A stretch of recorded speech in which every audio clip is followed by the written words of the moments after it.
Kantara movie में जो 3 देवता दिखाए गए हैं वो सिर्फ कहानी नहीं बल्कि एक ऐसा रहस्य है जिसे दुनिया से छिपा कर रखा गया।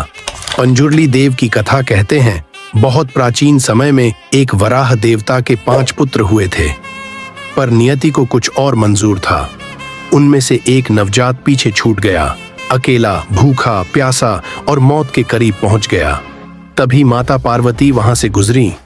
उन्होंने उस तड़पते हुए बच्चे को देखा और उनके मातृत्व ने करवट ली।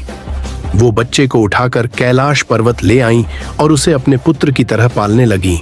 सालों बीत गए, पर वह बालक बड़ा होकर एक भयानक वराह बन गया, जिसके दांत पहाड़ जैसे और शक्ति अग्नि जैसी थी।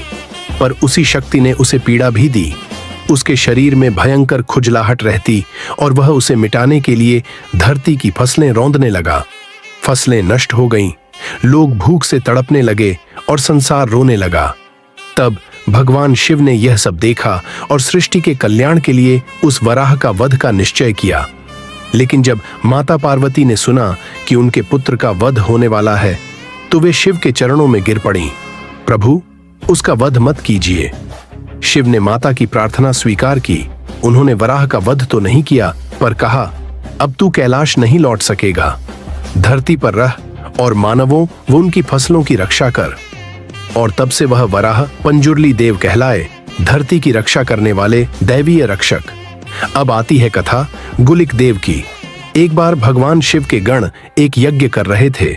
उसी यज्ञ की राख से एक पत्थर निकला, जिसे शिव ने आशीर्वाद देकर धरती पर फेंक दिया, और उसी पत्थर से उत्पन्न हुए गुलिक देव।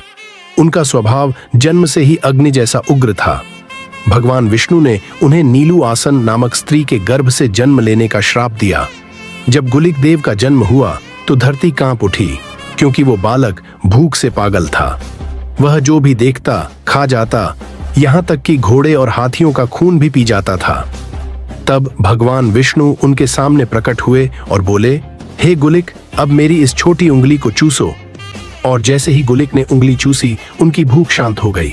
विष्णु जी ने उन्हें आदेश दिया, अब तू धरती पर रहेगा और मनुष्यों की रक्षा करेगा।